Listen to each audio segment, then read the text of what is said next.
What is up, Rotogrinders? Good morning. 11 o'clock on the East Coast, 8 in the morning on the West Coast. Good Lord, if you guys are up watching this show, shout out to y'all out there in LA or Seattle.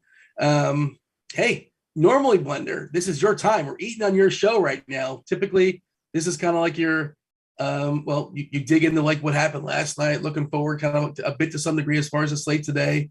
But it's hump day. It's Wednesday. It's getaway day, which means we have day baseball. We got a 4-game slate. Of course, there'll be a baseball show later on today for the night slate as well. But 4-gamer going down, 3 games all starting at the same time, 12:35 on the East Coast. And then they did include both Fanduel and Draftkings. They coordinated. Blender, they got together, which is nice. I always appreciate that when we have the same slates. Cleveland and the White Sox, that game is included as well on this 4-game slate. We're here taking y'all straight up the lock. Not just all of us. We will be relieved at some point by the Crunch Time crew, which is who's up later at Crunch Time. We got Keith and TJ and of course Roth. Roth will be hosting and then going down weather-wise. We'll let you know as well. Jordan, Blender, how are things in your world? Are we excited about this 4-gamer? Not really. Are you excited to do double duty today? Right? You're doing double duty today. You're doing double duty tomorrow. I haven't looked. Is tomorrow double duty again? Because I got to write the tomorrow's double duty. Well. Yep. It's a hard life, man. Right. Andre today is getting sloppy seconds with you. Yeah, I think it's just, well, it's me and Andre, and then there's a Crunch Time crew as well. But yeah, dude. And Zach in chat says I sound worn out. I've been up for a couple hours, but I am still getting over the COVID. So if my voice is a little bit off, my apologies. I'm trying, I'm powering through. Do I sound particularly terrible today, Blender? No, you sound similar to me after I got the COVID, right? Like it, especially if you're not around people. Like I got it for like a day and a half. It's like, okay, fatigue, whatever, not much else. But if you're not talking that much, you don't realize it's like, okay, you come back. I come back on a Monday, like, okay, I'm good now. And then within 3 minutes, my voice gives out. And it's like, what the hell happened there? So it takes a couple of days for kind of your throat. It doesn't hurt or anything. Just you don't notice it until you talk for a couple of minutes. And for me, right, anything past 2 minutes, it's like, what the hell do I do? I'm normally talking for 50 minutes straight. Yeah, on your show, a lot of times, most of the time, you're by yourself. So yeah, I would imagine that's kind of tricky. At minute 7, minute 15, minute 20, minute 35 or so, you never really get a chance to take a break. And certainly, Blender, you're also one to know. You will go off on that soapbox and you will go off for 20 minutes on a particular topic, which is useful.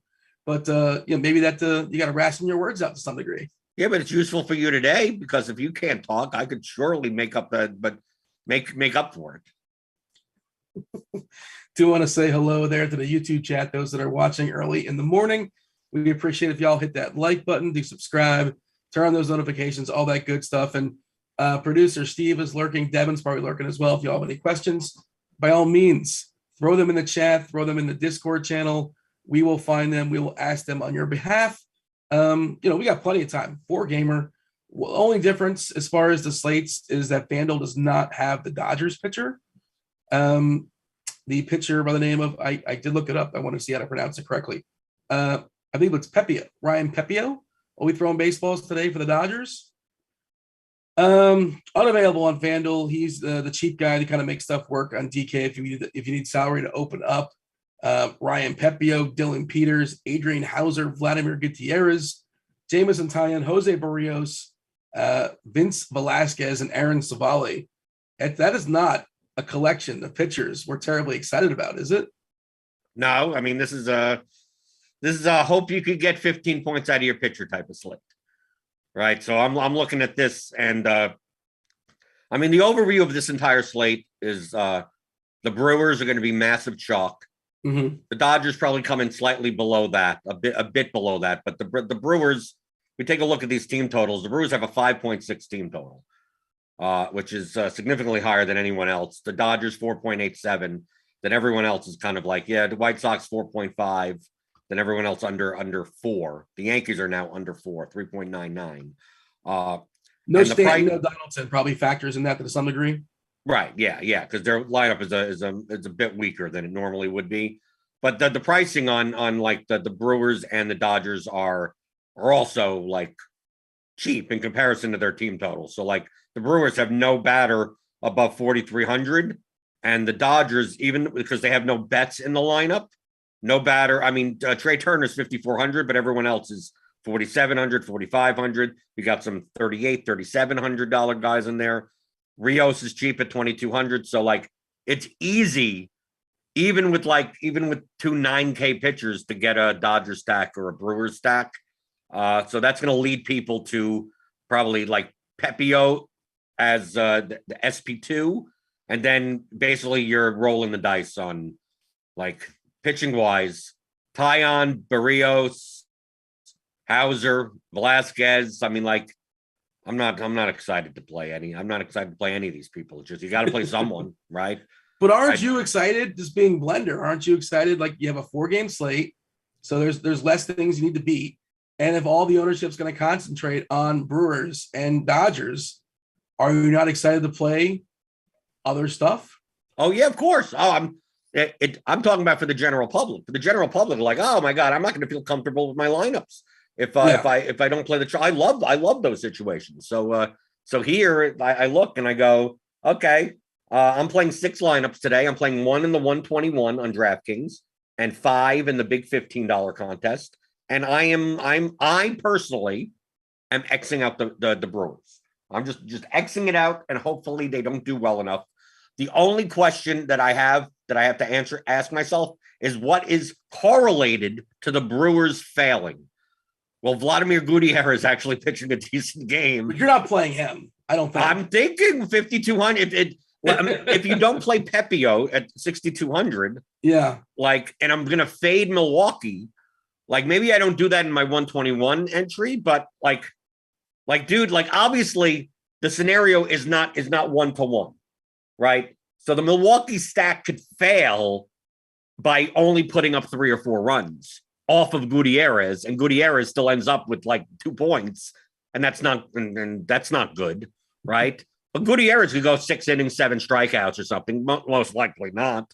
So it's not just a 1-to-1 type of scenario. If you're not going to play Milwaukee, you might as well play Gutierrez. But there is a consideration there that if I'm fading Milwaukee, it's more likely that if Milwaukee fails as a stack, Gutierrez actually does decently or something. But well, I mean, he goes only 5 innings, give the 2 runs, no homers. Let me tell you this. I'm going to give you 2 numbers on Gutierrez, right? I'm going to get this season 12.1% and 15.9%. One of those is his K rate. One of those is his walk rate. Neither are good, no matter how you want to do it. But his walk rate is 16% and his K rate's 12%. He's been like one of the worst pitchers in baseball. Anyone? Look, Bradish guy had 11 strikeouts yesterday. He was awesome. Detmers threw a no-hitter with only 2 strikeouts. I mean, like, dude, baseball is weird now. So, like, anything could happen. The only other consideration strategically on this slate is, like, if I don't do that, like, do I play Pirates against Pepio? Right? Like, can I get away with that? Pepio is going to be 50+% owned on DraftKings with an 80 pitch count. Like, we're not talking about a guy that's going to go. I mean, his projected pitch count on the bat is like one of the lowest on the slate, other than Dylan Peters, who's not going to, obviously he's an opener, so he's not going to go long anyway. But at 80, like if he gets into trouble, maybe Pepio only goes 4 innings, doesn't even qualify for the win. And if that happens, then what's more correlated to that? the Pirates actually doing well. Of course, we don't have a starting lineup for the game's an hour and 25 minutes away. Why don't we have a starting lineup for? I don't know what the story for the Pirates. But maybe I do that. Maybe I play the Pirates against Pepio. I mean, these 4-game slates, like this is the way from a DFS strategy standpoint, which is what I talk about typically at 11 o'clock in the morning on the DFS pregame show, Monday through Friday, is instead of like, this is not like projection focused type of slate. It's yesterday with 12 teams.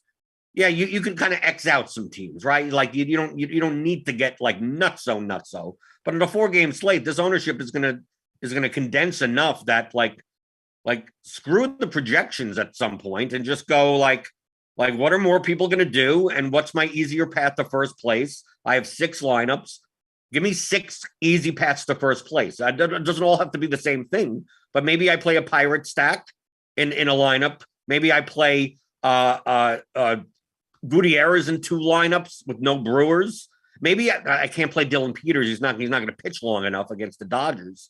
But I'm just trying to think of what ways that I could get different. If people are going to play Berrios, like why can't I play the Yankees? Like play the Yankee stack, and pay up for like Judge and Rizzo, because most likely people are not going to do that against Berrios.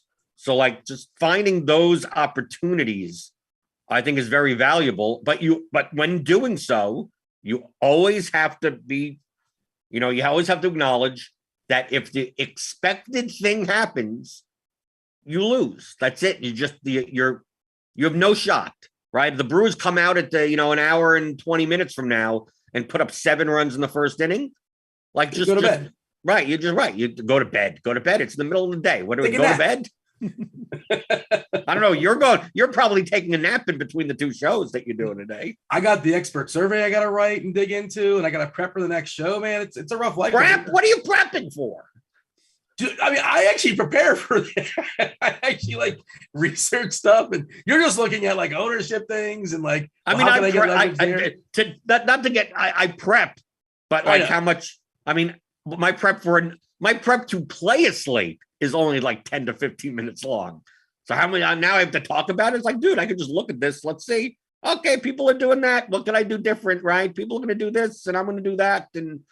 It's a 4-game slate. How much? And it works for you. By the way, Chicago lineup just came out. The No Moncada. It's Anderson, Engel, Abreu, Luis Robert, Gavin Sheets, AJ Pollock, Larry Garcia, Reese McGuire's the catcher, and Josh Harrison.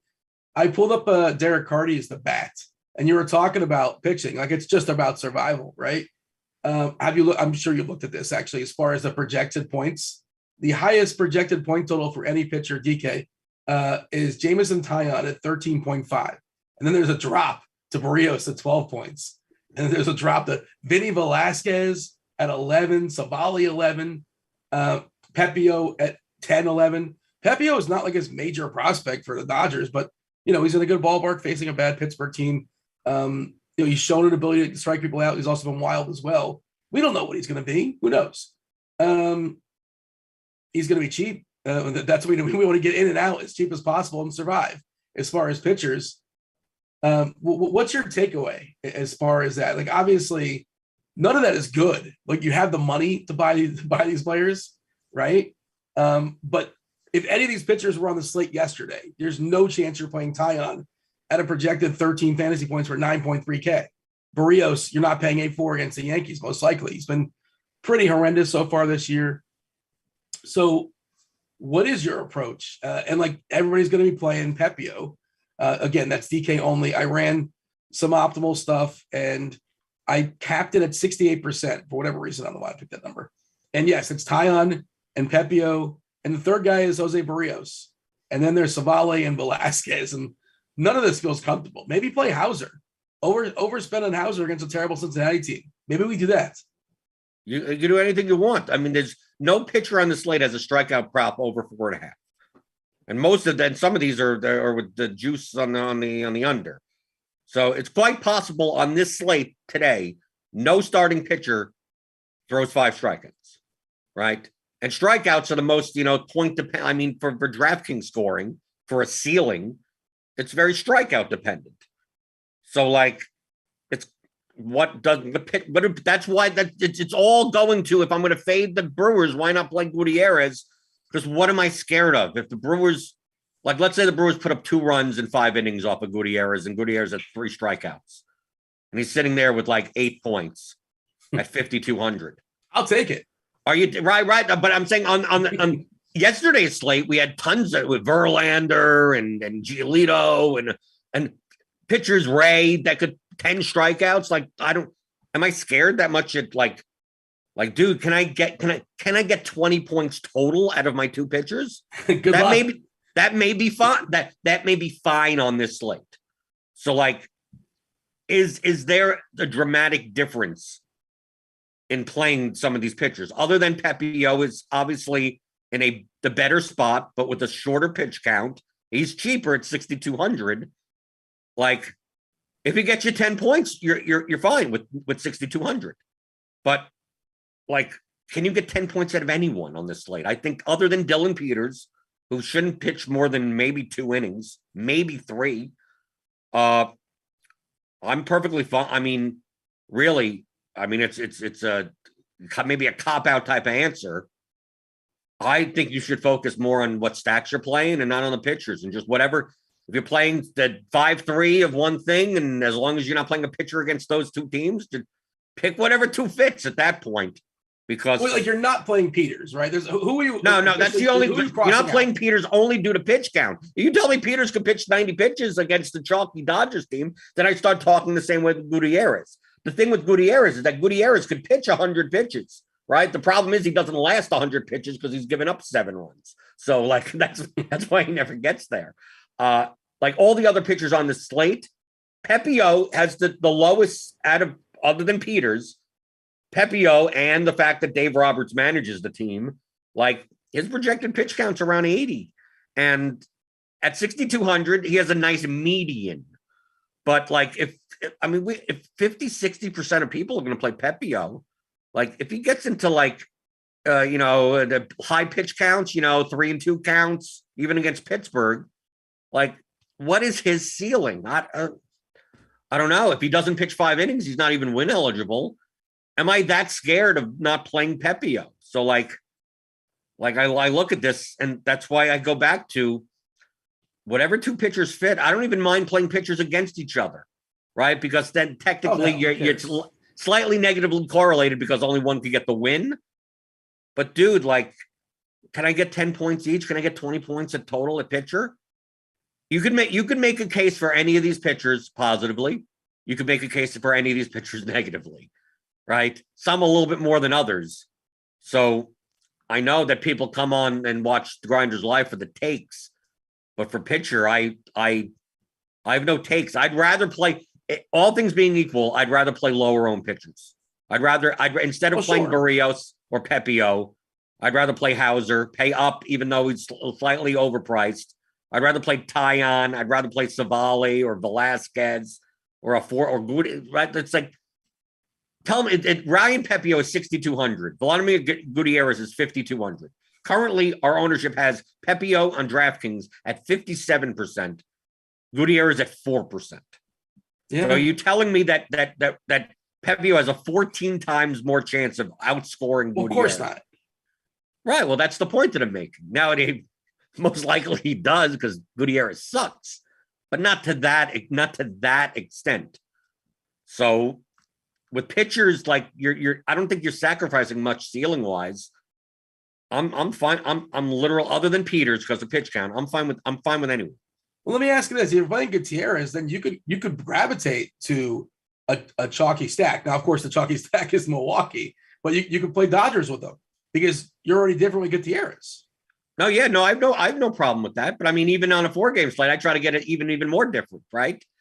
Right. I don't mind playing, Gutierrez against Milwaukee, and then play Pittsburgh against Pepio, and then you get 2 forms of leverage, and then you fill it out from there.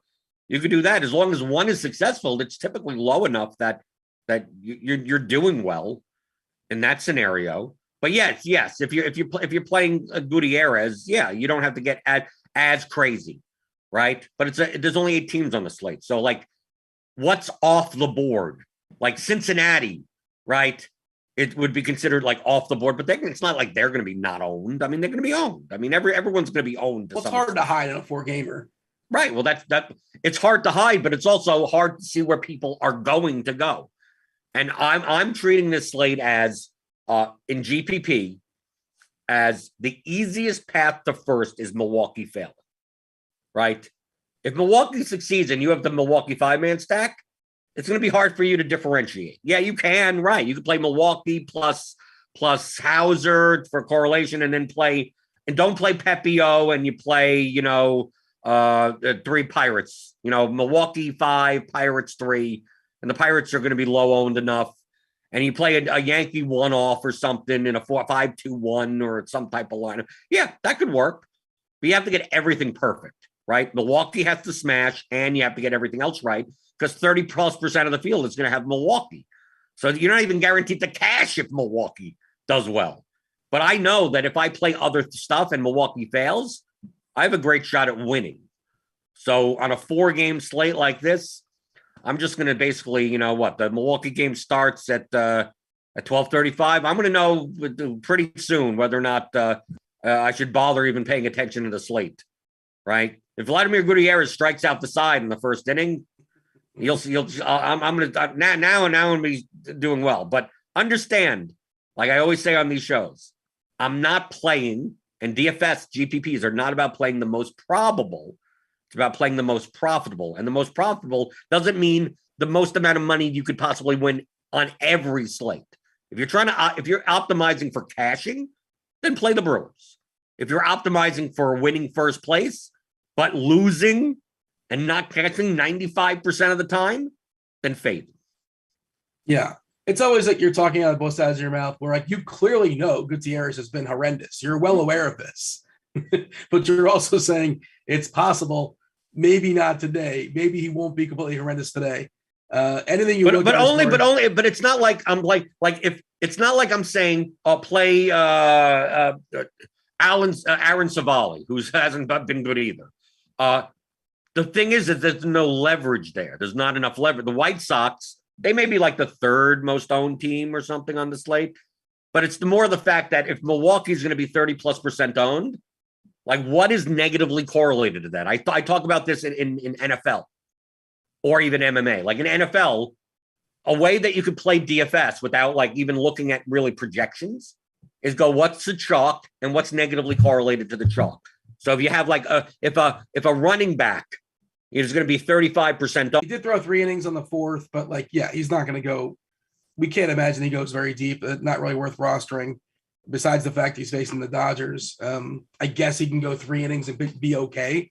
And like that could be good on this slate, but you're really going to thread the needle. And that just does not seem, I would play Gutierrez before I consider playing Peters for what it's worth.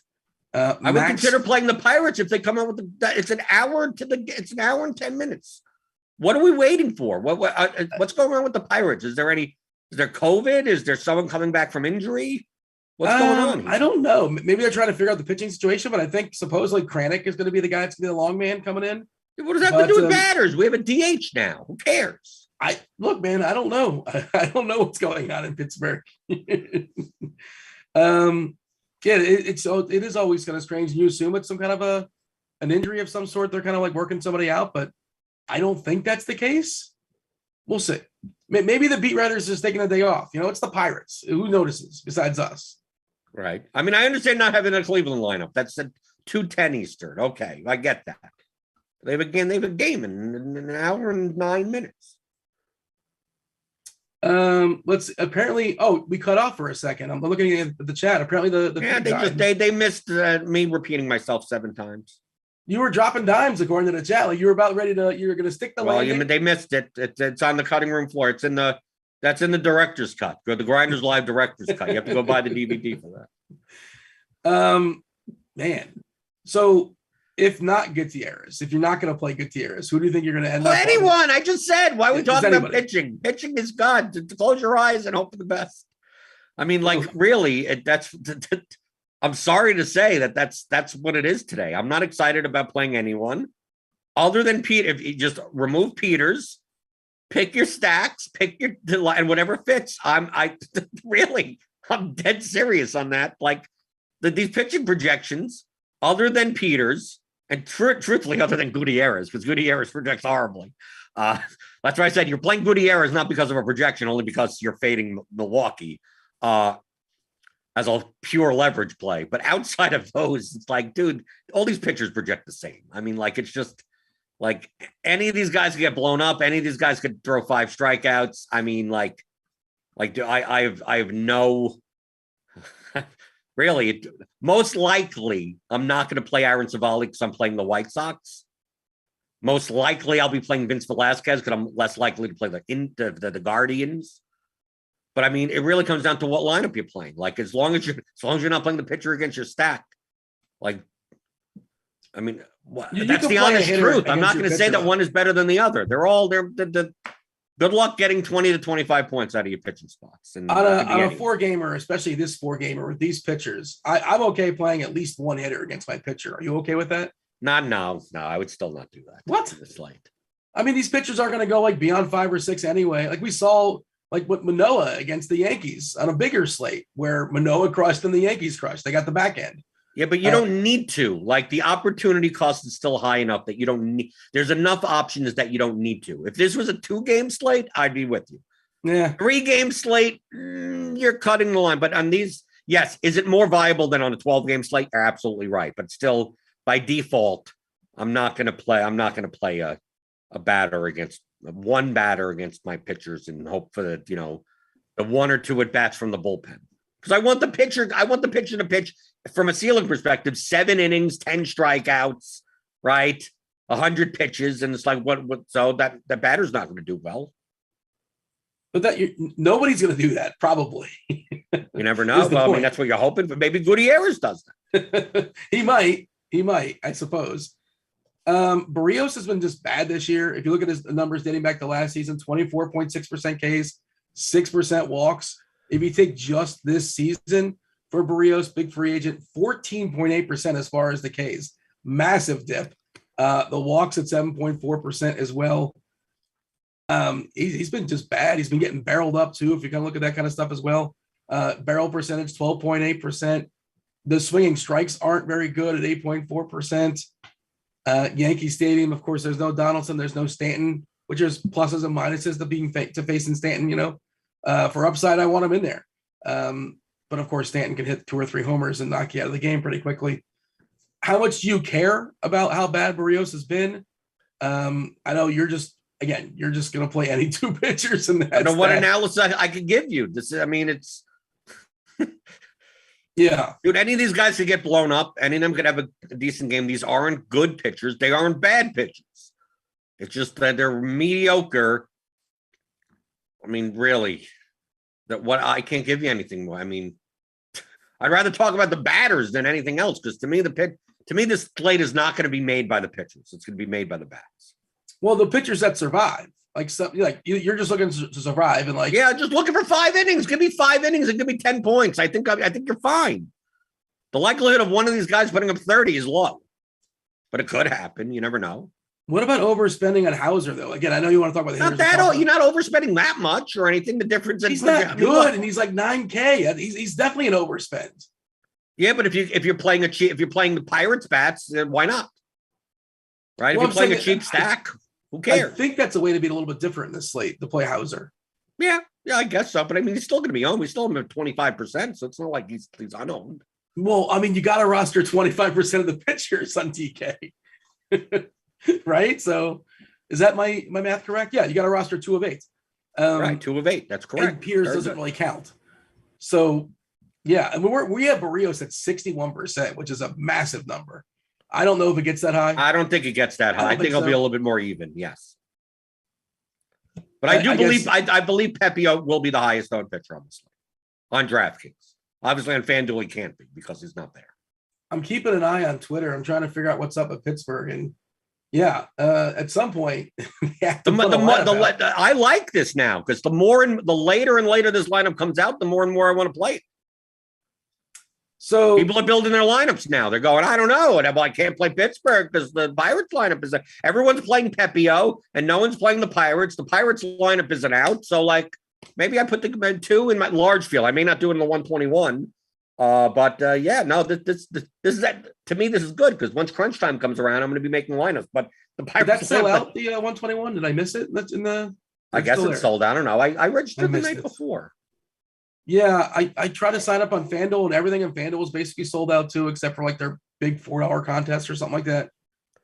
You got to pounce on these things apparently. FanDuel typically doesn't size their early contests well anyway, so you're never going to get a very big GPP. Typically, they don't really care that much other than the main slate. DraftKings doesn't mind, putting together a little bit bigger stuff. All right, let's talk hitters. You want to talk some hitters? No bets, by the way. You kind of mentioned that. A little bit different lineup for the Dodgers. Turner jumping up to the leadoff spot. Will Smith batting third. Lux batting ninth. Trying to see if there's anything else that's a little bit different today. We talked about Donaldson being out for the Yankees. No Stanton for New York. Chicago without Moncada and without Grandal. So their lineup is hit a little bit. No Cleveland lineup just yet. Like you said, that is a 2:00 game. So they're forgiven. That's still 3 hours out. We didn't really talk about Benny Velasquez. We kind of mentioned him in passing. I don't think either one of us are really interested in him. But again, he's 8.9K. Get out of town. I'll play him. Why not? Give me 10 points. Come on.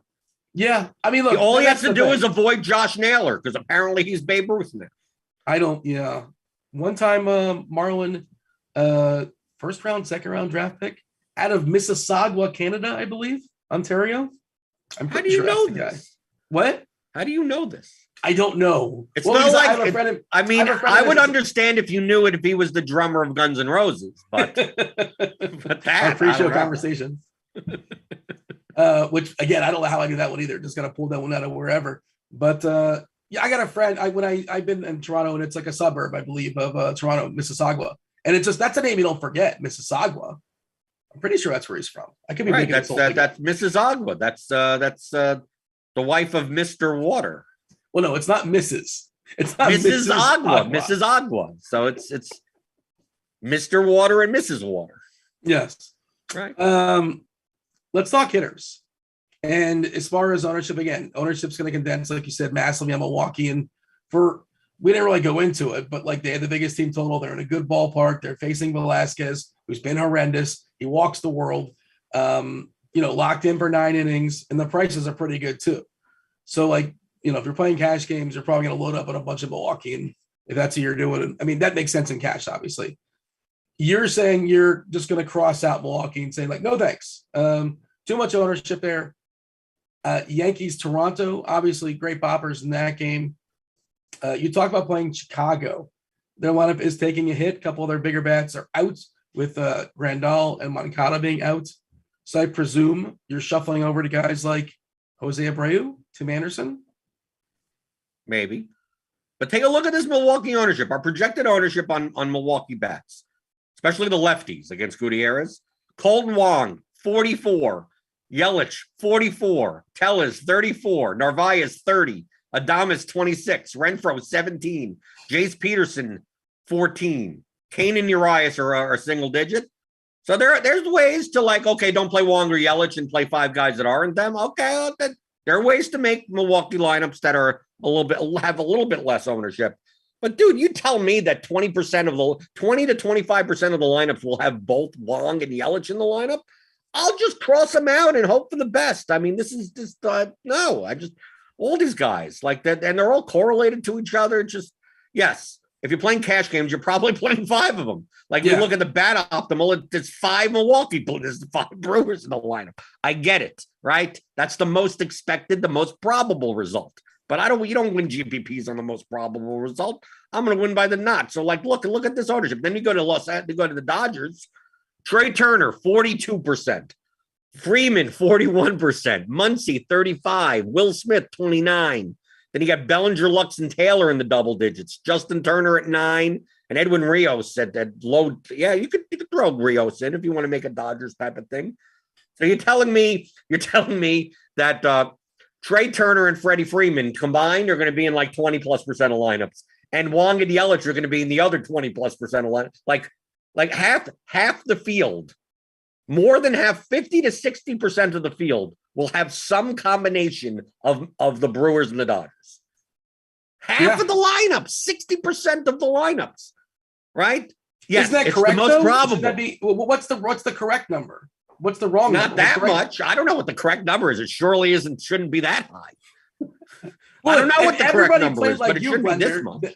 Yeah, everybody had your mentality. You understand? There's a certain tipping point. If everybody played exactly like the way you play, then all of a sudden Milwaukee would be amazing to play, and the Dodgers would be amazing to play. That's correct. Like if you told me Milwaukee was only going to be 15% owned across the board, then I'd be jamming in Milwaukee because they're on. Even if you told me on this slate that Milwaukee, if you told me Wong was 20, Yelich was 20, Tellez was 15, Narvaez was 15, Adames was 10, then and Renfroe was 8, I'd say Milwaukee's under them now, right? And then I would say, like, yeah, but they're the most chalky stack. It's like, yeah, I don't think they're going to be owned enough, really. So, like, yeah, maybe I do jam them in. But at these, I mean, come on, it's baseball. It's built around failure. I'm not gonna play. Once you combine Wong, Yelich, Tellez, Narvaez, and Adames together, if you play all 5, those are the guys that you're playing in cash games, right? Now in Renfroe or something like that. Like, dude, that's like 20% of all the lineups in the contest. Like, dude, like for those lineups to win, like if Milwaukee goes off, you may not even you could barely cash with those lineups. So it's like from a strategy standpoint, this is obviously overowned. It's obviously the best. It's obviously the best median result, but I'm not aiming for median results. I'm looking to win when others lose rather than try to predict the future. So, like, I may cross off the Dodgers too. I may just say, screw it. Do I even play the Dodgers? Right? I could play any of these guys as one-offs. So understand when I say cross them out, it's more cross them out from a correlation standpoint. So if you wanted to build lineups, it's like, oh, I'm going to build White Sox and then have 1 Milwaukee and 2 Dodgers, and you're like, okay, you can do that. I mean, that's much more acceptable to me. So it doesn't mean necessarily you X them out completely. I'm more of the type that just X's them out completely. I'm not even going to play them as one-offs. But why is that's that? the only consideration here to me. This ownership is just ridiculous. What's the reason for that? Why you would X them out and not use them as a one-off? Because they're high owned. Why am I playing a 44% one-off Yelich? If Yelich does well, it's more likely that all the other Brewers do well also. So, like, if he does well, then the stack does well. But it's possible that he's the only one that does well, right? The Brewers put up 5 runs, and it's all on singles and walks and an error, but Yelich has a 3-run home run, and he's the only one with like 28 points, and everyone else is single digit. I'm like, okay. So all the Milwaukee stacks are dead, and you're live because you got a one-off Yelich. That's correct, right. But also understand that if Yelich has a good game, it's more likely the other players on the team have a good game. So from a correlation standpoint, like, you'd rather have the stack in that instance. It's just that I'm not in the business of playing high bat, like in general, playing high-owned bats. I'd rather play a few amount of lineups and go for the stuff that no one's playing. Look, Pittsburgh, we don't even have a lineup out, and like our projected ownership has Reynolds as owned, and everyone else is like 2%, right? If you're going to play Cincinnati, right? Friedel, only because he's leading off and he's 2,700 against Hauser, 16% owned for him, and the rest is like 4 or 5%. You look at the Yankees, Gallo, very owned, 26%, but everyone else is like single digit practically, right? The White Sox, the 3rd most owned team, Robert, Anderson, Pollock, whatever. We haven't updated for Harrison and McGuire. So they're going to be decently owned, but still reasonable enough. Like Cleveland, right? Cleveland, Reyes, he's cheap against Velasquez, Ramirez. Okay, maybe Cleveland may be the 3rd most owned team. Toronto, only 1 guy in double-digit ownership, right? I mean, like, just take a shot. I mean, it's baseball, right? It's 4 games. So it's not like you have to, once you fade the chalk, there aren't that many options for you. So it's like if you're going to fade Milwaukee or Los Angeles, like, oh, well, do I play Cleveland or do I play the White Sox? Well, whatever one you want. I mean, at that point, it's like you're playing for failure, not on who's going to do well. And it's quite possible on this slate, none of the teams put up more than 5 runs. So in those scenarios, it's like, doesn't really matter who you choose, right? Maybe all these teams put up 4-3, 4-5 runs, and it just got that. And then next thing you know, then you get the Dino The Dino 1-1-1-1-1 stack. Hey, you know what? I mean, look, I'm not doing that necessarily, but like, I don't feel like I have to go 5-3 or 4-4 or, on this slate, this 4-gamer, I don't think I have to do that. I understand why people do it. There's a very good likelihood that like none of these teams put up more than 8 runs. Like that's very possible. There's also possible one team that's 4 homers and they win 4-0 or whatever, and that's good enough because there's not happens. A lot of teams to beat. And Jana Lou in the chat says, "Are you talking in terms of building one lineup or 150?" It doesn't matter. Like I don't talk in neither of them matter. Playing 150 max means you're playing one lineup, you're building a second good lineup, then a third good lineup for a large field contest. And in 888, actually, I'm more inclined to not play the Brewers. In my 121 entry that I'm playing, the single entry, that's an automatic Brewers fade. Like that's it's just default. Like I will not play the Brewers or the Dodgers in that lineup whatsoever. It's only how single entry stuff. You know how it condenses. Like the right. Well, that's right. That's the point, Dean. You're making the exact point. Is that in the large field it's quite possible in the large field contest, guys like Yelich, for instance, we have projected at 44% owned. It's quite possible in the large field contest, Yelich is 40-ish% owned. In the single entry, maybe 63% owned. I mean, like maybe even more because. Do you have to get nutso in a 250 person field? No, right? So people tend to play higher projected lineups. But baseball is built around failure. So like if he's overowned at 44%, he's way overowned at 64%. So like I feel no need to play them now. I'm more likely to play a bit contrarian. But in the 121, once you fade in a single entry small field contest, like the 888, what Jana Lou is talking about, like once you fade the Brewers and the Dodgers, like you don't have to get cute. Like I may not play Gutierrez in that lineup. I may not play, just go, I'm going to play a Pittsburgh Cincinnati lineup instead. No, why not play the White Sox, right? Why not play? Let me ask this. Michael's asking kind of a follow-up question and it sort of makes sense. What about middling it? Like he's saying, okay, you stack Milwaukee like everybody else is stacking Milwaukee, but you pair it with like a Pittsburgh stack. You do like a 5-3, and obviously you're not playing the Dodger pitcher, and you're playing 5 Milwaukee, but 3 Pittsburgh. And you're just not playing the Dodger pitcher. And that's single entry. That's fun. It's just that you have to be very careful with what you pair with that Brewer stack. You had a lot of people don't get contrarian enough. And will the 3-man Pittsburgh plus pitcher, whatever you like, give you enough leverage? I don't know. I don't know for that specific lineup. But I know for sure that if I X out Milwaukee, I don't have to even consider that because it's any lineup that I make is going to be leveraged enough. Like that's the kind of the point that I'm making. Like you can make Milwaukee lineups that are good, that have enough leverage, right? But yet you have to be careful, right? There are Milwaukee, like maybe you make a Milwaukee lineup and instead of playing Yelich, you play Lorenzo Cain instead. Eesh. Right?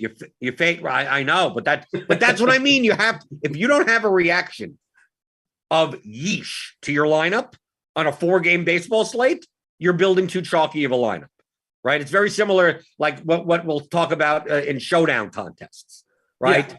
If you look at your showdown lineup and you go, wow, that sucks, that's probably a good lineup. You look at your showdown lineup and you're like, I spent almost all my salary and I love what I got, probably is going to be duped 700 times and doesn't have enough leverage, right? Same thing for these types of slates. That's why it's like, do I like putting Vladimir Gutierrez into my lineup? Do I want to pay $8,900 for Vince Velasquez?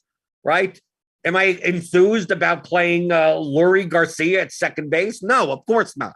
Right? But that's the point. I'm looking for the outlier events to happen that are more probable than the field is giving them credit for. And if I'm going to get guys at 2 or 3% owned on a 4-game slate, like what do I need to go right in order to win? Not much. Why aren't you talking about the White Sox? Why the White Sox and not Yankees or Blue Jays? Well, the White Sox have the 3rd highest team total. Third highest. We're talking decimal points though. I mean, it's enough. So if we look at the bat projection, I'm going to reload the bat stats projection.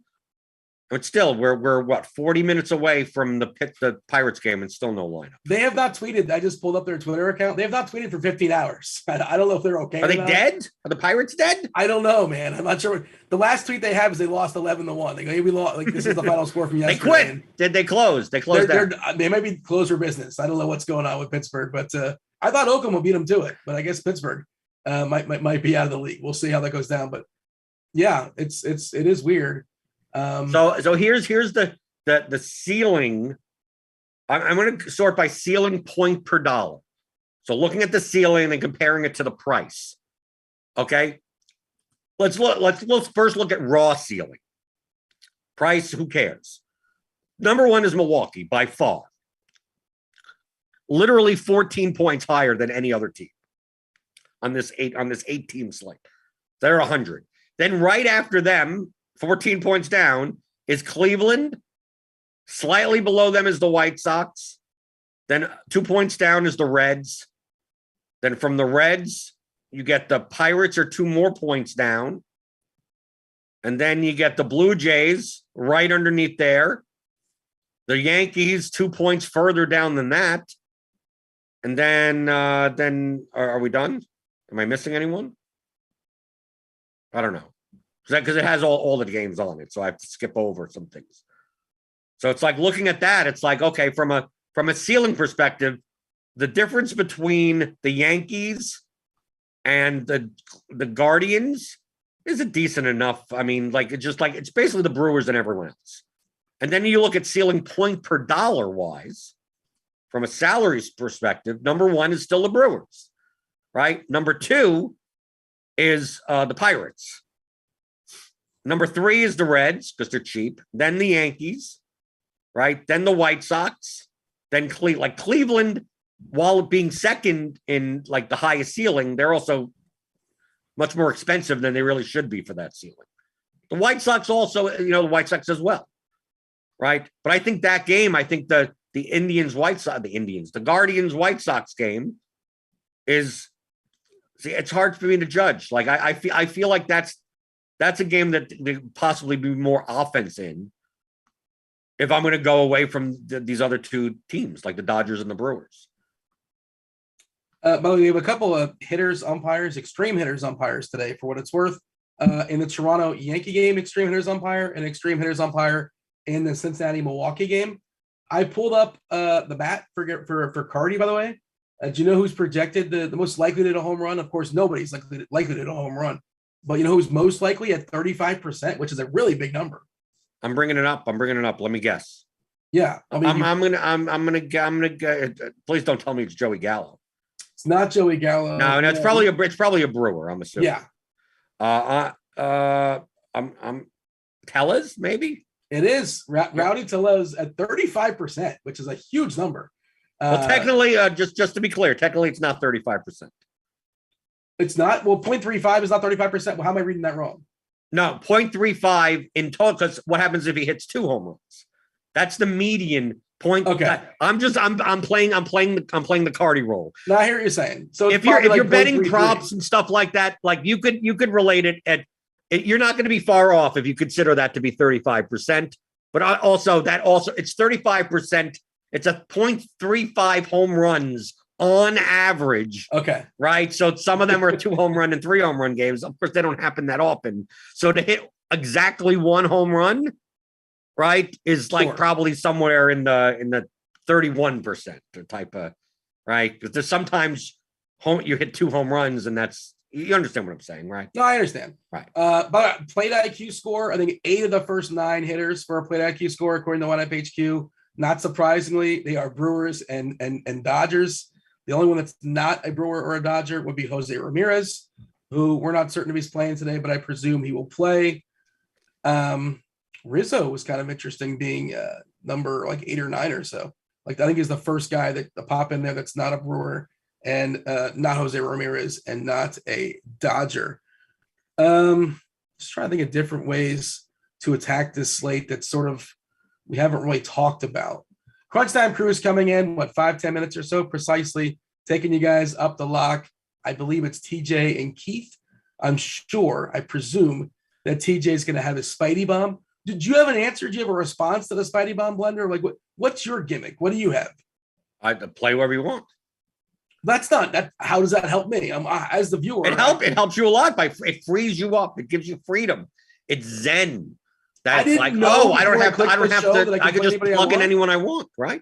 What, like that's a revelation. I didn't know this. Like before I started watching. No, most people don't. Most people want to know what's going to happen. I know what's going to happen, but you could build a lineup with any player on this slate that's going to be plus EV, right? If you start with I can close my eyes and I go, I'm going to start my lineup with Alejandro Kirk. It's like, well, if you're having Alejandro Kirk in your lineup, maybe you're playing Teoscar Hernandez in that lineup. And next thing you know, you have a Blue Jay stack, right? Like, so any one player on this, you could start with and build any plus EV lineup you want, right? Because obviously, if you start with like the Brewers, you go, I'm going to play Colton Wong at second base, and now I'm going to play Adames. It's like you're going to get to a point where it's like you can't play high-owned players anymore, or you're going to be negative EV. So now you have to start finding the low-owned stuff. Like that's my gimmick. My gimmick is, playing DFS well. I mean, I'm teaching you how you could play well, where you're not trying to guess outcomes. That's what the projections are for, right? You're going there. Here are the averages. Here are the ranges of outcomes. Here's the ownership. Build a lineup. You could build a Pirates line. You could build a lineup with any stack on this slate that over 1 million outcomes, over 1 million slates will be profitable. It's just how you build the lineup as a whole and not the actual players that you have in the lineup. No weather issues there in Pittsburgh. I was reading their mentions. The people like talking to the Pirates account and like saying like, hey man, everybody just wants to know, like, wake up. Where's your lineup? Just so you know, you have a baseball game in 45 minutes. Where is your lineup? Yeah. More and more I like this. I'm playing in my head, I'm playing more and more Pirates. But I pulled up Ross forecasts. As far as we can tell, there's no issues there. Later on tonight, Minnesota potentially maybe dicey. We'll see. Stay tuned for that one. Of course, Roth will be on the second crunch time as well to let you know what's going on weather-wise. Weather edge, anything interesting weather edge-wise as far as this slate? We saw the Cardinals last night, first fire emoji of the season. There were like 2 or 3 homers, maybe 4 home runs in that game. Not by the Cardinals, though. They had 2 by the wrong players, unfortunately. One was an inside the Parker, and that Goldie smashed the ball that I thought for sure was gone, and it was a barrel and it didn't go. I don't know if it got cold that exact moment. Like for some reason, it just got like 50 degrees for a second, but that was tilting. We were on the Cardinals way too much last night. Did not work out for your boy, unfortunately. All right. Crunch Time crew is coming in. We got Chief Meteorologist Kevin Roth. We got TJ. And I apologize. Is Keith also with us? Is that who? Yes. All right. TJ, Keith, Roth. Are we excited? Roth's not here yet. His picture's here, though. I think they're popping in. I feel like it. I see them. They're kind of pushing buttons. I think if I can read the poker face of Keith, I think he can at least hear us. I can hear you. I'm here. Oh, yeah. Here and ready to roll. Keith, what is it like? 9 o'clock in the morning, 10 o'clock in the morning where you're at right now? Yeah, just almost 9 o'clock. Good nice Lord. Early one for us today. Are you still adjusting to that living on the West? Well, you're not West Coast technically, but Yeah, Western time zone, Pacific time zone, more accurately. Yeah, definitely an adjustment. These early baseball slates are a lot of fun. Roll out of bed, do some content with a cup of coffee, and it's a full day of baseball. You think people are playing the Brewers today? I think in my quick snapshot of the slate that seems to be the case. Yep. Do you think Keith, here's the question: Who out of all of us here who is not going to be playing the Brewers? I know one guy for sure. Are the Pirates playing baseball at all? Is that happening? Do we know if the Pirates are playing baseball today? You mean, are they going to show up at all just because we don't have a lineup? Yeah, I mean, what's going on right now? They may just be forfeiting. Dodgers are too good, taking the day off. Take the L, I suppose. Roth, what's going on, dude? Well, not much. Just enjoying this little split slate with minimal weather concerns, at least for the early part. So I'm pleased. How are you doing? I'm fine. It's a Wednesday afternoon. And I'm talking baseball, man. Things can be so much worse. So yeah, no major complaints at all. I'm waiting for a Pirates lineup. Like that's we got a Guardians lineup just now. Anything interesting? What was the projected lineup? Quan is leading off. So no Straw. So it's Quan Rosario batting second. So it's Quan, Rosario, Ramirez, Miller, Naylor, Reyes, Jimenez, Molly, Mercado. Producer Steve, your mic is hot. I don't know if if it's supposed to be or if it's not supposed to be. I was just going to let that go and see what kind of juicy info we were going to get out of it. It could get awkward, so I don't know. I mean, I don't know. Only we can hear it. It's not going out. Animal or us. Well, there you go. Talking to his wife about putting laps. We're gonna yield, Roth. Enjoy the next. Is it 35 or 45? How much time you got to kill? Oh, I have no idea. I just talk until they tell me it's lock. Oh man, it's gonna be a tough one because there's not a lot to talk about. You got the 12:35. You got 35 minutes. You'll knock it out. You got plenty of time. I'm sure the chat will supply a lot of questions for y'all as well. And TJ, you're gonna fire. Well, what's the number, TJ, as far as Spidey Bomb?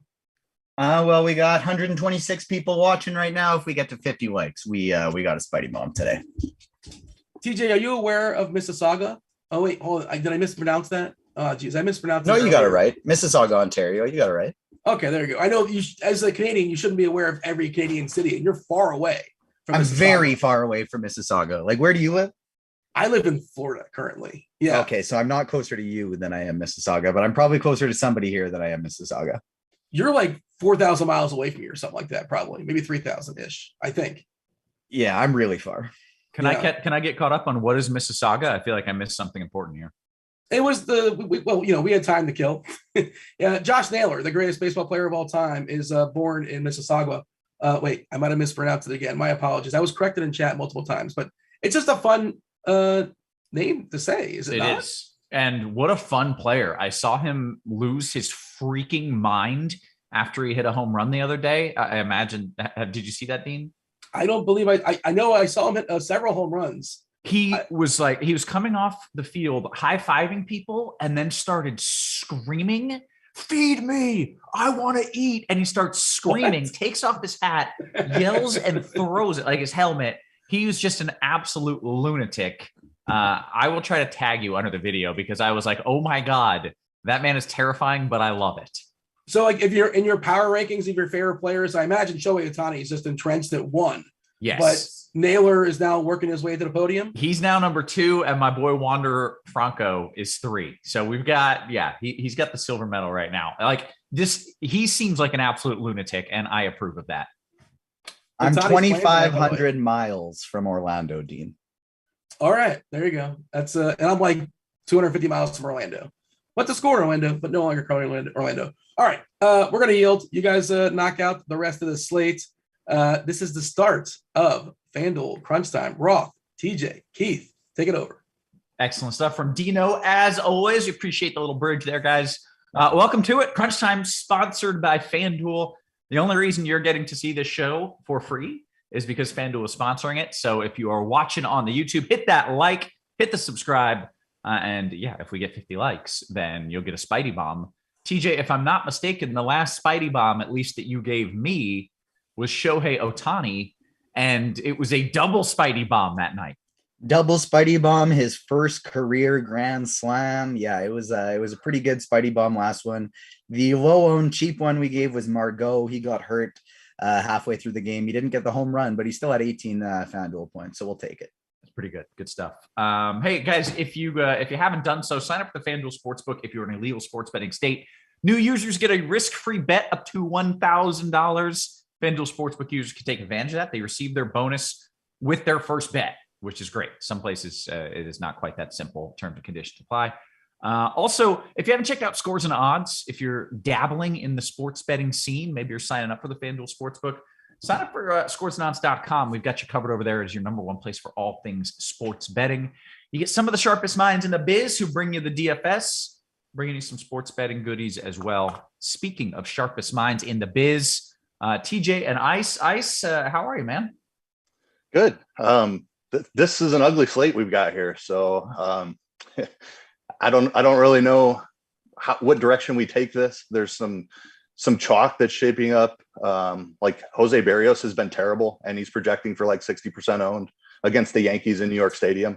in Yankee Stadium. So yeah, it's an ugly slate, but Okay. we'll break it down, do the best we can. Great. I think we like not good chalk. I feel like this is something that we like to see. We got TJ as well. TJ, you feel good about this ugly slate? You got a plan here? A little bit of a plan. It is ugly, and so typically on these small ugly ones, we want to get off the chalk and do something different. So we'll see as we get along here. Jose Barrios is somebody that's not projecting for quite as much ownership on FanDuel as he is DraftKings. So couple ways I think we can get different, but yeah, it's definitely not the best slate. Okay. Well, let's dive right into the content here. TJ, you want to lead us off with some pitcher talk? Yeah, so the two guys you're kind of looking at as your top options are Adrian Hauser and Jose Barrios. They're like, Barrios is cheaper on FanDuel. He's 7,800. If I'm playing cash games, he's the guy I'm looking at. But it's kind of tough because you have a guy like Adrian Hauser who doesn't strike out a lot of players. He's a better real life pitcher than fantasy pitcher, and he's not even that great of a real life pitcher, but he's playing Cincinnati. And so playing Cincinnati, you can always target pitchers. And then Jose Barrios has been better throughout his career, and 7,800, even 8,400 on DK. That's typically cheaper than we get him. Jose Barrios is usually like a 9K pitcher, but he's struggled to start the year. He's playing the Yankees in Yankee Stadium. So that's not great either. You got a guy like Vince Velasquez, who he strikes out a lot of guys, but he also has terrible control, and he's playing Cleveland, who doesn't really strike out. So for optimal lineups today, you're probably looking at Jose Barrios as your top option, Adrian Hauser number 2, but you're not feeling that great about it. Okay. You want to talk about some of your favorite pivots? Yeah. So if you're like, the best pivot option, I think, is probably Aaron Savali. He's 6,600 on FanDuel. He's more expensive on DK, so I don't like him there as much. On DK, you're looking probably at Ryan Pepiot or Pepiot, the Dodgers guy, as your SP2 here. But it's really just kind of a gross slate. I think I'd rather try and get different with bats today, just because I can't look at any of these pitchers and be like, I see a great game coming. Mm-hmm. Okay. All right. Ice, you want to talk about your pitcher plays and your plans? Yeah. So Barrios, I think, is the key conversation point. And normally 8,400 for Barrios, if he was in like his career normal form, it would be fine. But he has not been good at all this year. The strikeout rate is under 20%. He's been blown up in several starts, and just a really tough matchup in Yankee Stadium here. So I'm trying to get away from that. On DraftKings, Adrian Hauser is overpriced, like TJ mentioned, not a guy that strikes out a ton of batters, but there's really no strikeout pitchers on the entire slate. So I'm fine overpaying for Hauser. He has a great matchup against Cincinnati, tough ballpark to pitch in, but Cincinnati just doesn't have a lot of talent on offense. So Hauser is the guy I'm looking to. I think Taillon is fine, but he's got a tough matchup against Toronto in Yankee Stadium. And then you got Velasquez, who has walked a bunch of people and doesn't have a great matchup either. So I'm just playing the ownership game with these guys. None of them feel very good, but Hauser is the guy I would go to if I had to pick my favorite. On DraftKings, you have Ryan Pepiot down there at 6,200 against a bad Pirates team. Young prospect making his major league debut. Good ballpark to pitch in. He's had an over a 30% strikeout rate in the minors. So, I mean, just when you're looking at the guys around him, you've got Dylan Peters against the Dodgers. No thanks on that. And your other pivot would be Vladimir Gutierrez, who has not struck anybody out this year at all. So I think you eat the chalk with Pepiot just because there's nobody even comparable in his price range. Okay. Good stuff. Let's talk about some of the bats that we're going with. I'm curious if you were thinking about stacking the Yankees, since you mentioned, you might be off the chalk there. This would be perhaps a leverage play. Definitely. So Milwaukee is setting up to be mega chalk because they are facing Gutierrez, who I mentioned has been really bad this year, and even throughout his career hasn't been great. The Dodgers should catch some ownership as well against Dylan Peters, a bad lefty. Outside of those two, I think you're okay. You're plenty differentiated. So the Yankees would be the first team that I'm looking to. A lot of power in this lineup, good ballpark to hit in. And Berrios hasn't been in great form. So I do like the Yankees as my pivot. Also looking at the White Sox and Cleveland would be two other off the board stacks that I don't mind. All right, TJ, what are you doing stack wise? Yeah, so it's exactly the case. The Dodgers and Milwaukee are going to be your two chalky teams. If you want to play one of them, play one of these off the board stacks with them, or try and get different at pitcher. But any other team is different today. And I think any other team other than Pittsburgh are good options. Pittsburgh on FanDuel, like there's just really no point because you're not getting that leverage of a chalky pitcher. Pittsburgh on DraftKings, I think you can do it if you want. You just don't really need to. And they're my least favorite offense on the slate. Toronto doesn't have a good matchup, but they're Toronto and can hit a ton of runs at any time. New York, same thing. You're playing a very chalky pitcher, and it's the Yankees. They got a ton of guys with power. So any of the White Sox, Cleveland, Cincinnati, Toronto, and the Yankees, any of them are all underowned. You're getting good plays at low ownership on a small slate, simply because Milwaukee and the Dodgers are projecting far and away as the top two stacks. The one I'm fading of those top two is Milwaukee. And the Dodgers, I'm just trying to get a little bit different with my Dodgers stack, adding in guys like Chris Taylor, who's hitting 7, stuff like that. Okay, good stuff. Let's go position by position. TJ, you can start us off. Little catcher talk. Little catcher talk. Oh, hold on. I'm still in pitchers here. So catcher on DraftKings, your top option is Will Smith. He is going to be the highest projected. And that's the one I'd be trying to get to. But if you can't quite afford him, it's Omar Narvaez. They're probably going to pick up the two of them, like 85, 90% of the ownership. So literally anybody else is getting different. You could play Tyler Stevenson, but my favorite is probably a punt, either with Reese McGuire, 2,700 if you're doing a White Sox stack, or all the way down to 2K Jose Trevino against Berrios. All right. Ice. Yeah, there's not much else to add. Really weak position as usual. Will Smith stands out far above the field. Narvaez would be second. Those are the two chalky guys. Alejandro Kirk is probably my favorite tournament pivot if I'm not punting it with somebody like Trevino. All right, first base. And the one more other thing I'll say in terms of FanDuel for catcher, the only one I'd play is Will Smith, and he actually is a core play for me at that position today. Okay. Ice, let's take it to first base, please. All right, you've got Rowdy Tellez is the Brewer here. Hits from the left side of the plate. Gutierrez gives up a ton of hard contact to lefties, so he's a phenomenal option. Freddie Freeman, lefty, is projecting for some ownership just because Peters doesn't have a wide. Freeman is great in any matchup. Definitely don't mind that. My favorite pivot is Anthony Rizzo. Got that short porch in Yankee Stadium. Berrios struggles with hard contact to lefties as well. And then Josh Naylor, who we talked about at the top of the show, is 3,900 over here on DK. TJ. Yeah, so Rowdy Tellez is probably your top option on FanDuel, where you can play both of them. I still really like Will Smith. He's 3,200, and it's a little bit of salary saving, which you don't really need, but there are a lot of expensive batters I want to get to today. So Smith is actually my favorite option overall at that position. But for tournaments, you have Freddie Freeman, who's going to pick up ownership, but he's still a good play. Vladimir Guerrero is probably my top tournament option at that position. He's 3,900, way too cheap for him, and he's not picking up very much ownership at all on the small slate. I talked about not liking playing Pittsburgh guys, but if he's in the lineup, if I'm looking to punt on FanDuel, it's either Daniel Vogelbach or Gavin Sheets. Gavin Sheets at 2,200 is one of my favorite plays on FanDuel.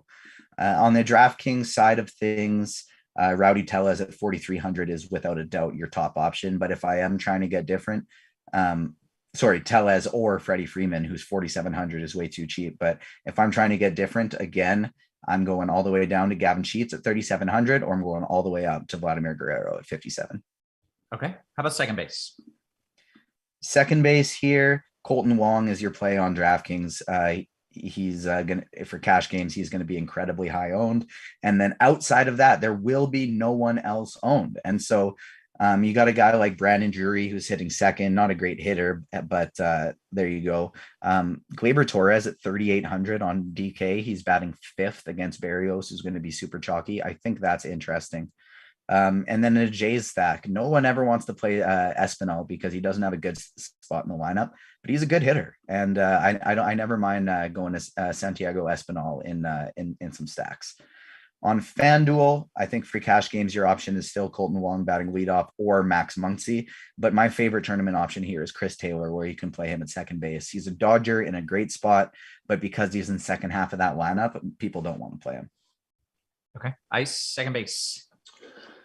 LeMahieu is the Yankees guy that wasn't mentioned that I do like. A little bit overpriced, but it's a short slate that we're working with. Don't mind paying that for him. I do like Torres as well. Good price on him. Lux is a good way to differentiate your Dodger stacks. He's hitting ninth, but I mentioned Peters doesn't have a wide split, so I'm fine playing Lux batting ninth, lefty to differentiate. Back from where we were there. Yep, no problem. Muncy on DraftKings is your play. He is just too cheap. Don't mind the lefty matchup. Justin Turner is also underpriced on DraftKings. Over on FanDuel, I think Jose Ramirez is the top option. Great matchup against Velasquez, who has struggled with lefty power throughout his career. Let's see. And the cheap guy that I don't mind is Moustakas. Decent matchup against Hauser there. All right. TJ? Yeah, so for me, it's really just Jose Ramirez and Justin Turner on FanDuel. And then on Colin Moran, maybe if I want to get super cheap, Edwin Rios, take a shot on him. But on FanDuel, Jose Ramirez and Justin Turner are my top two options. On DK, you add in Max Muncy, but I still think I'd rather go Turner, where he's just a little bit cheaper. And then if I want to punt it, it's at Edwin Rios at 2,200. But it's a tight position for me today. It's a Dodger or it's Jose Ramirez. All right. That shortstop, TJ. Yeah, so shortstop, I didn't mention him on FanDuel at second base. You can play him there, but the top play at second base and short is Trey Turner. And then on DraftKings, he's still the top play at second, 5,400. I think that's somebody you got to prioritize paying up for. He will be by far the highest owned, and so if you want to get the only other player who's going to pick up ownership there is Willy Adames. It's going to be those two.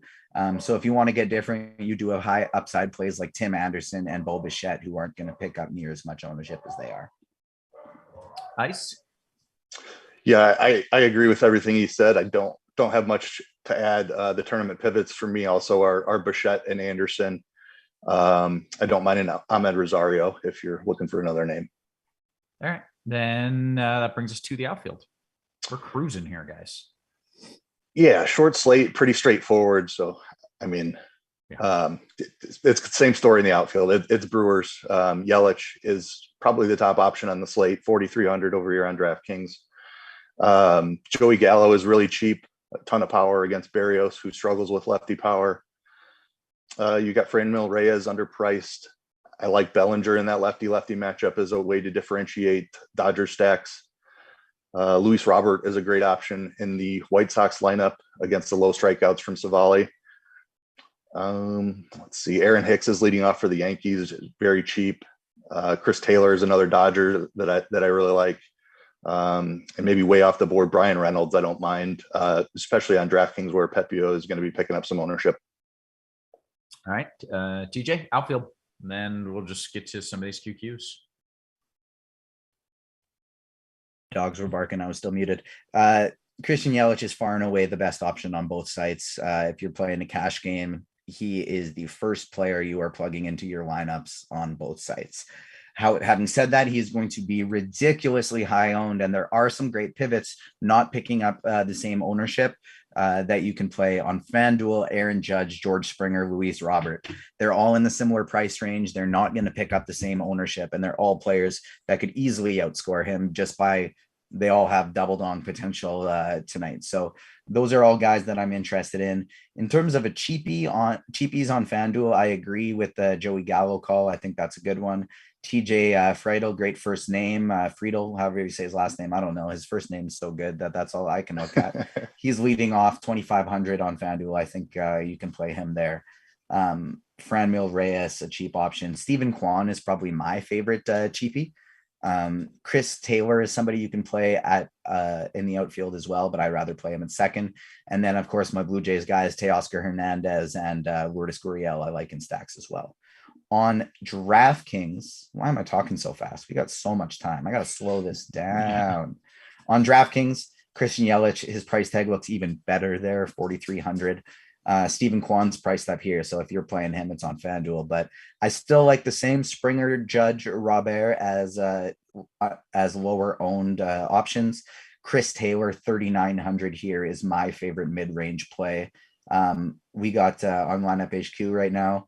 I believe it's Cards and Stevie tags Franmil Reyes. I think that's a decent option too. I personally like Chris Taylor a little bit better. Joey Gallo, 3,100 cheap. Mr. TJ, nice and even cheaper here, 2,700 on DraftKings. So that's a great play as well. Aaron Hicks leading off at 3K is somebody I think you can get to on DraftKings. But other than that, a couple of the same guys on FanDuel, and that's most of the players that you're looking at. Okay. I'm going to open this up to questions. Literally any questions in the world. You know, 2 likes away from the Spidey Bomb. All right. First off, hit 2 likes. That way we get a Spidey Bomb. Second, bring in some questions, whether it is in the RG Discord, drop them there, or even in the YouTube chat. If you have any questions about anything at all, food, favorite superheroes, preferably baseball, go ahead, drop them in, and we will we'll take some of that. Starting with the YouTube, I got a question from Eric. He says, Chavis. How the hell do I say this guy's name? Chavis? Chavis is going to be completely unowned at second with the lineup this late, right? TJ? Yes, I do think so. And I don't think that's a bad play at all there. If you want to try and get different on that DraftKings chalk where everybody's going to be playing Colton Wong, I don't hate that at all. Okay, great. Let's see. All right, we got 52 likes. Might be Chavis. I actually don't even know that it's Chavis. I said it with a lot of confidence. And I don't know you did. Right. I do that all the time. Someone has a question and I just make up an answer, but I say it with enough confidence that it just becomes fact. I'll reinforce it is Chavis for sure. It is Chavis. Okay. Yeah. One time I was looking at a narwhal. You guys know what a narwhal is? Yes. Okay.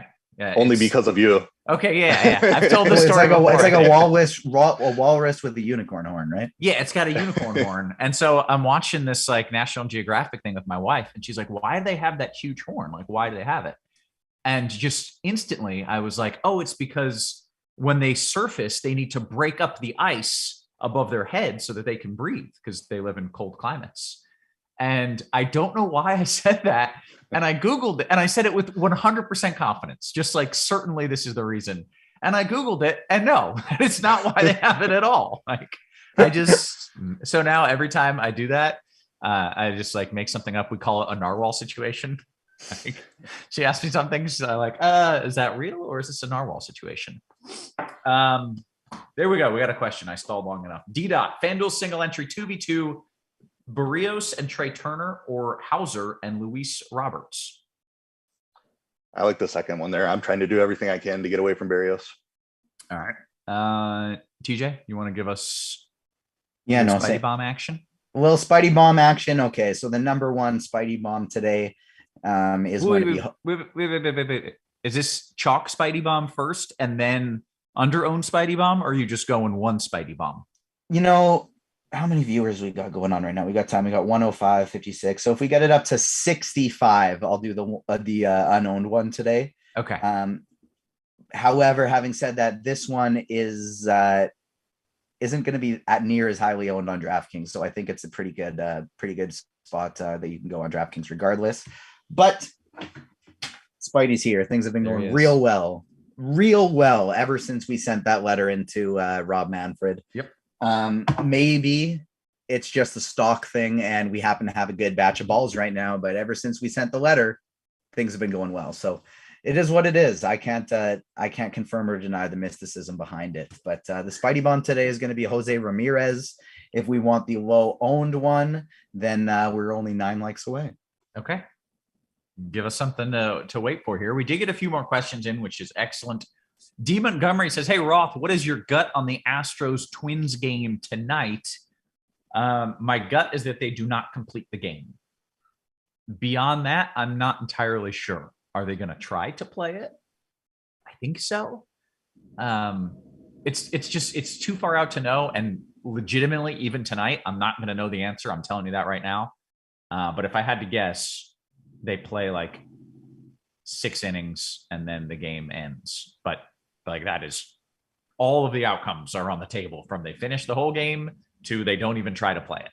So I don't feel confident in that, but that is what my current gut says. DKGPP Ice, this one's for you.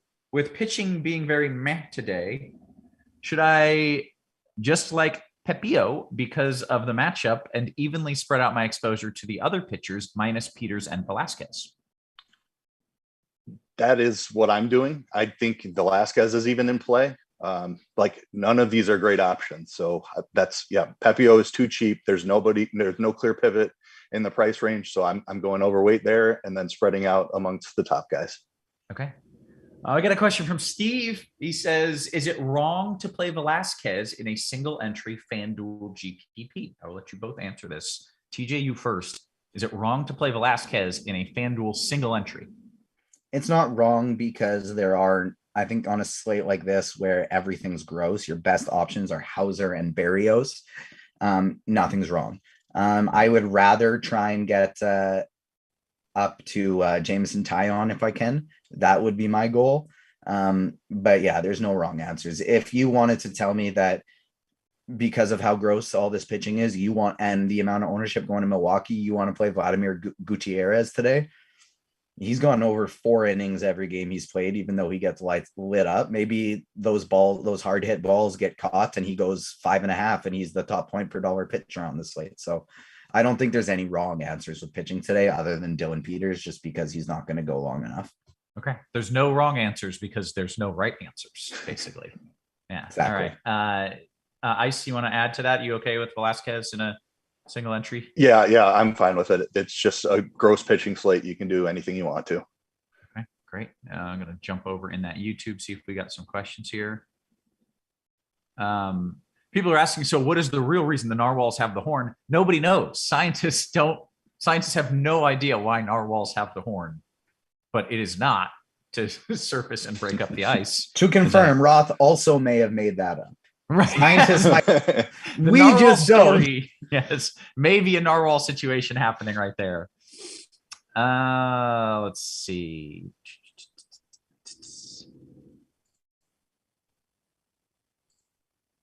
Look, we've caught up on all the questions. Here we go. FanDuel Util D Montgomery. Ice, do you want Pham or Gleyber Torres in the Util spot? I prefer Torres. Okay, excellent. You guys have 30 seconds to get questions in. And if you don't, we're just going to end the show early. We're just going to, because one thing I can't just sit here with no questions. It freaks me out. I can't do it. What do you want to talk about, Roth? We could talk about anything. I want to talk about something. I'm